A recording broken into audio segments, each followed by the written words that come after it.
What if Vader was given Grievous cybernetics? In canon, Darth Sidious purposely gives Vader the most painful body possible in order to contain him while simultaneously allowing him to constantly feel pain, allowing for him to better tap into his dark side emotions. On one of our old videos, though, a viewer asked what if instead Vader had been given the top-notch cybernetics that Grievous had received during the Clone Wars. That's what we'll be diving into today. So sit back, relax, and enjoy a warm bowl of bantha stew while we hop right into this wild what-if scenario.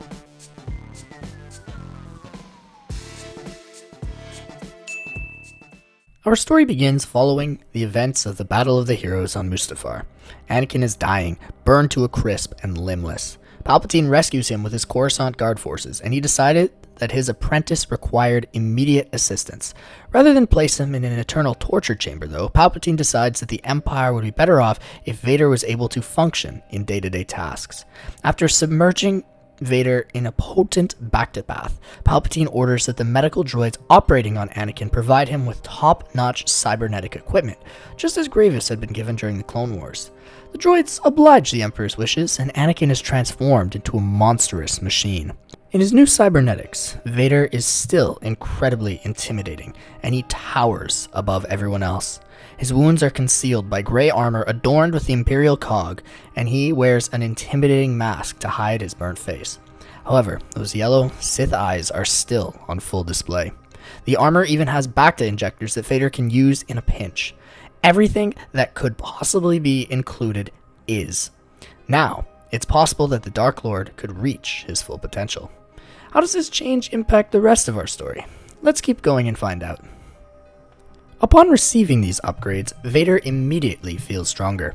He breaks free from the bindings that hold his new hands and legs. His first words to Palpatine are still in regards to the state of his wife. Palpatine tells him that Padme had died in his anger.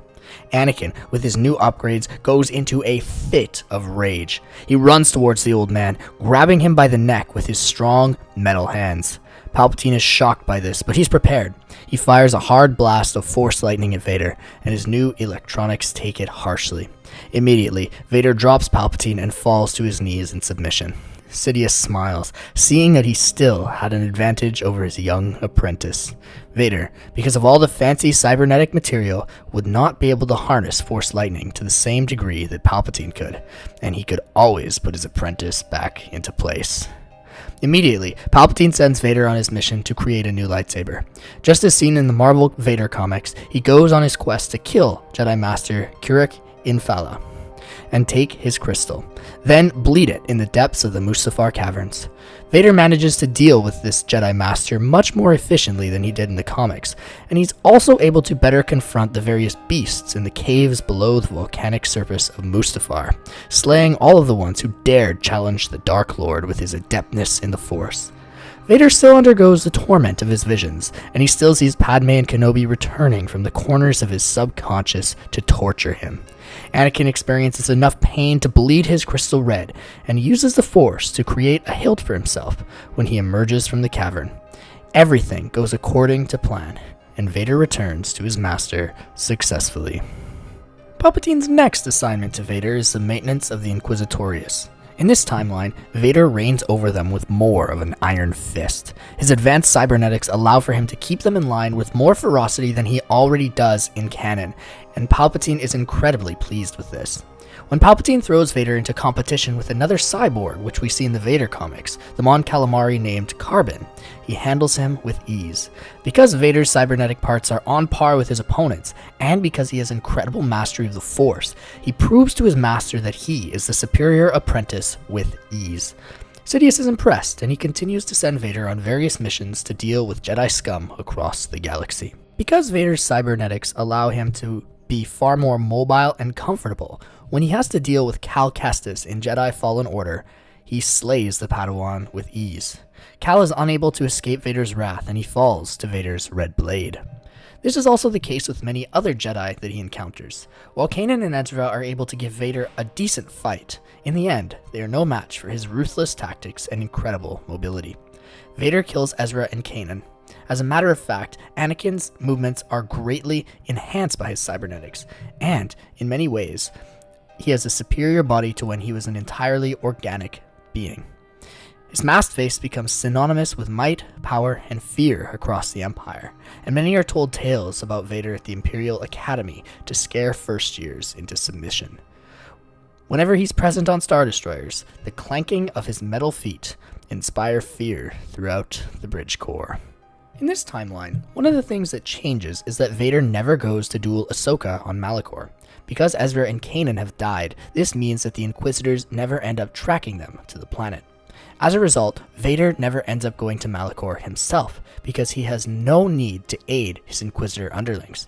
In this story, because Ezra and Kanan had died in their first encounter with Vader, Ahsoka is the one who receives Yoda's prompting to go to Malachor and find more information about the Sith Temple. So she goes and she ends up meeting the exiled Maul. Remembering their last encounter, Ahsoka initially pushes Maul to the side, angered by all of the harm that he had caused to the galaxy. However, using his mad genius type of skills in persuasion, he manages to get inside of Ahsoka's head, telling her that they clearly both had been chosen to this old place for a reason. Maybe, just maybe, that reason was because the Force wanted them to work together to take down the Empire. An ex-Jedi and an ex-Sith crossing paths twice surely couldn't be simply coincidence, could it? Ahsoka, reluctantly, after some careful consideration, decides that Maul could be of use to the rebellion given his rather, well, unique skill set.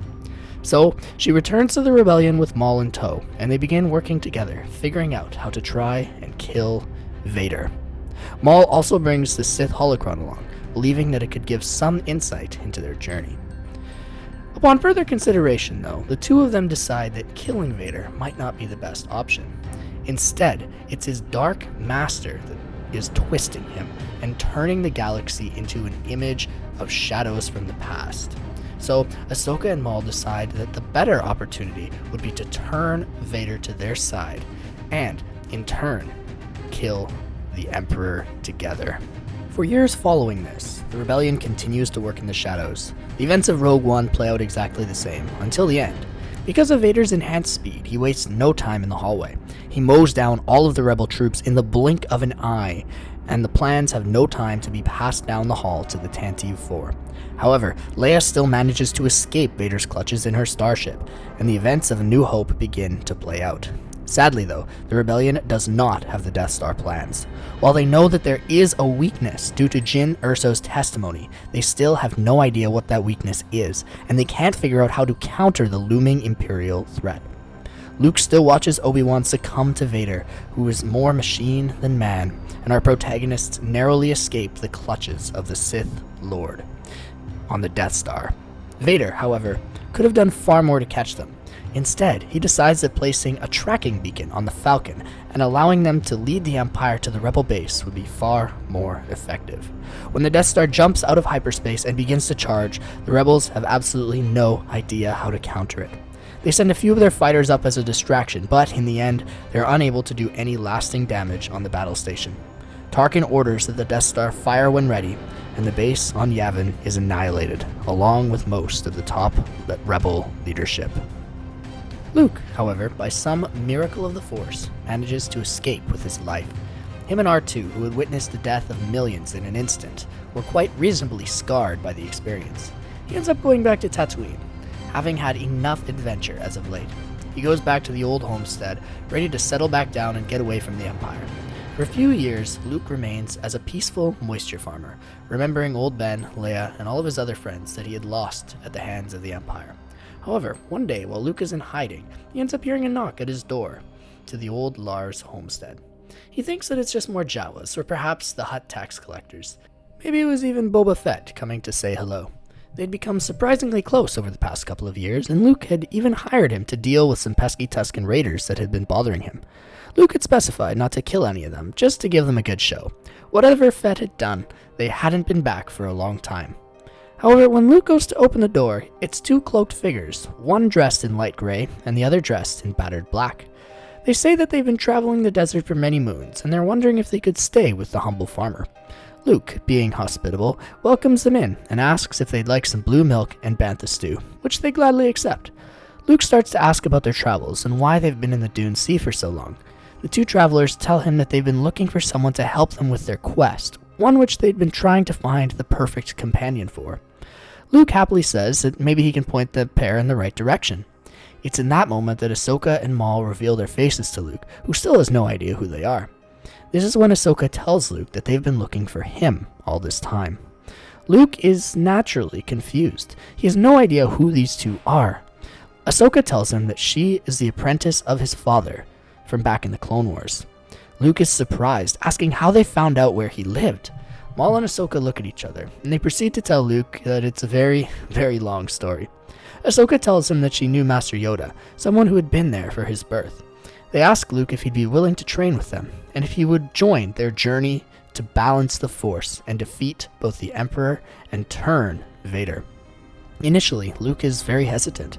However, Ahsoka tells him that he is their last hope. With the collapse of the rebellion following the destruction of Yavin, along with the efficiency of Vader and the Inquisitors in hunting down the remaining Jedi, they had been unable to make an impact on the galaxy.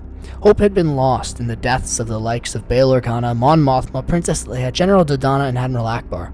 Luke, having seen what had happened to his friends in the past, doesn't want to get involved with any form of rebellion again. Ahsoka appeals to him by talking about his father's goodness, though, telling Luke that Anakin would have been so proud of him.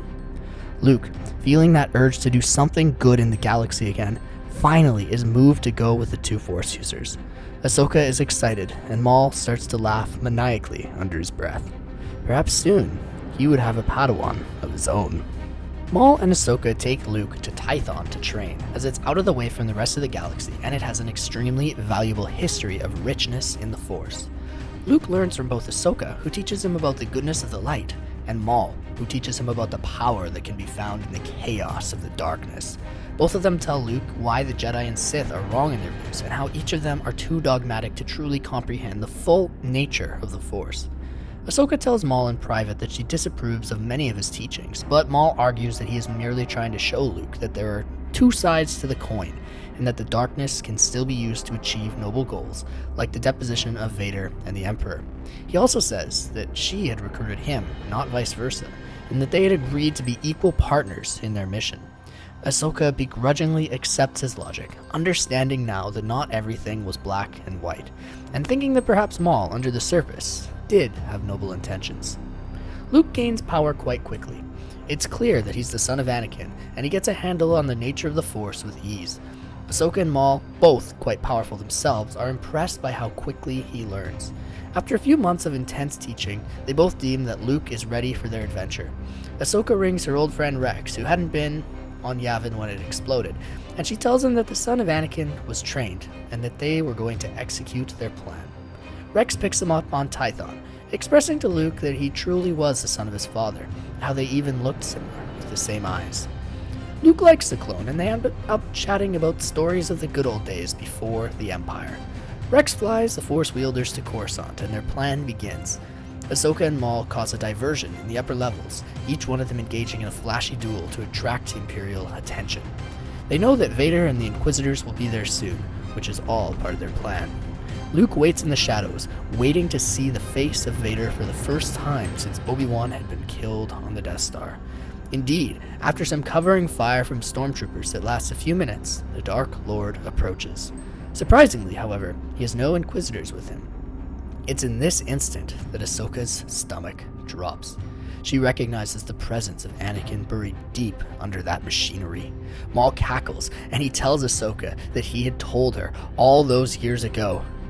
Vader ignites his saber, ready to kill them both. However, it's then Luke that steps out of the shadows and tells his father to wait. Vader takes pause, recognizing the feeling of his son in the Force. He smiles, hoping that he can recruit the young boy. In actuality, though, the opposite happens.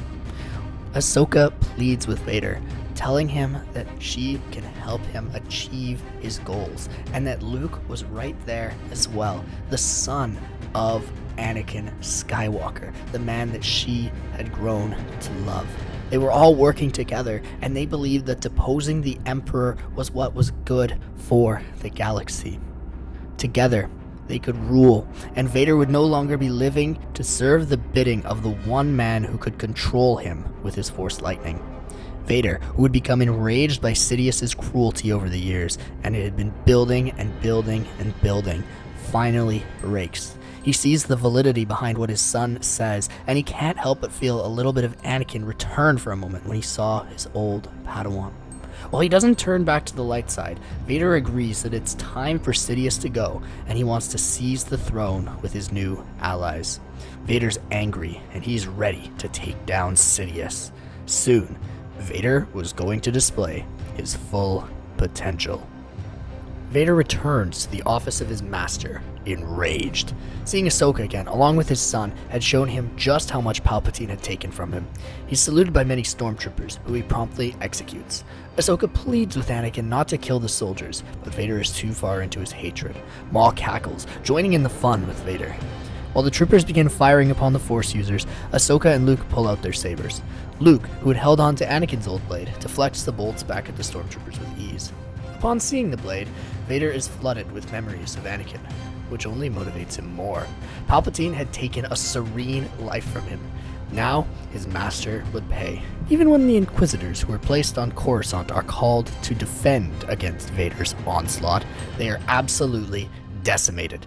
They have no chance against the might of Vader's cybernetics and his complete mastery of the dark side.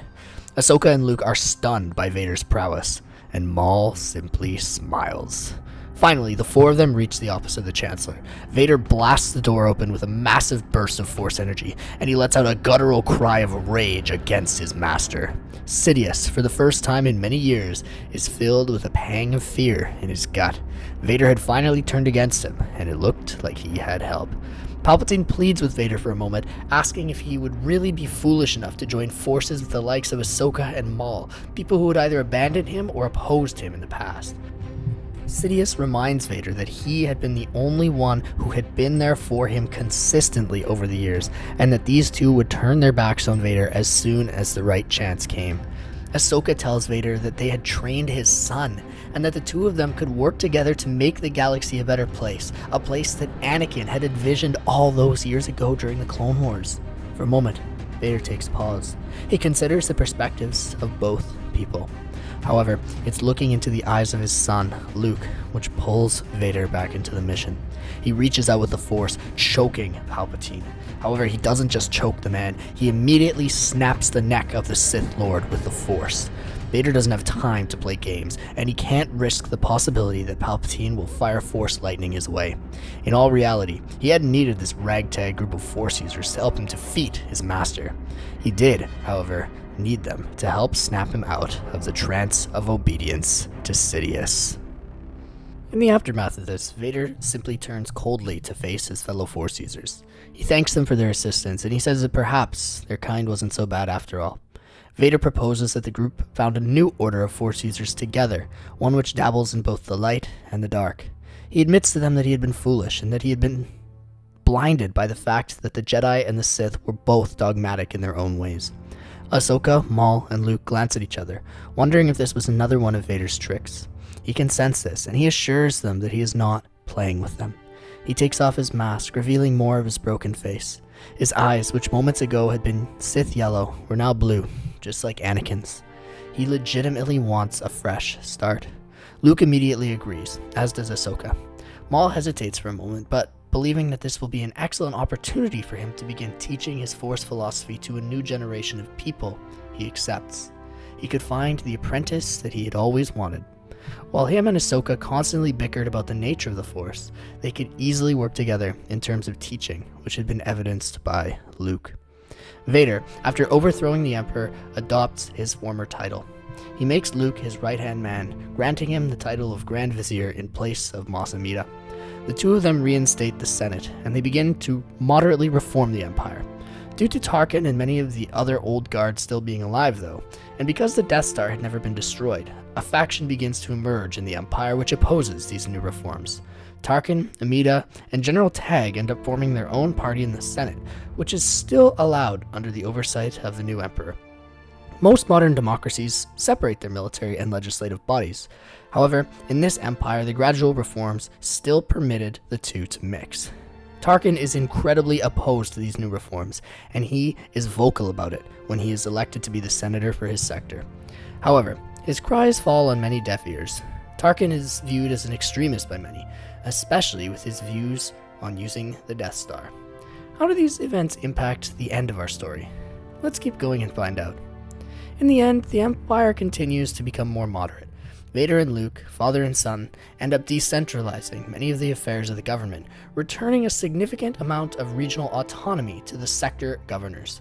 They're quite popular, as they still maintain a strong stance of galactic security, just in case they were to face any external threats. Rebels don't gain as much traction as they did under Palpatine, because Vader is not as cruel as his master had been. In addition, the Force Academy founded by Ahsoka and Maul is incredibly successful. Their mixed stance on the Force use, along with their wise lack of dogma and commitment to individual enlightenment through the exploration of both sides of the Force, gains traction. Students from across the galaxy come to Tython, where they had built the Academy to become acolytes.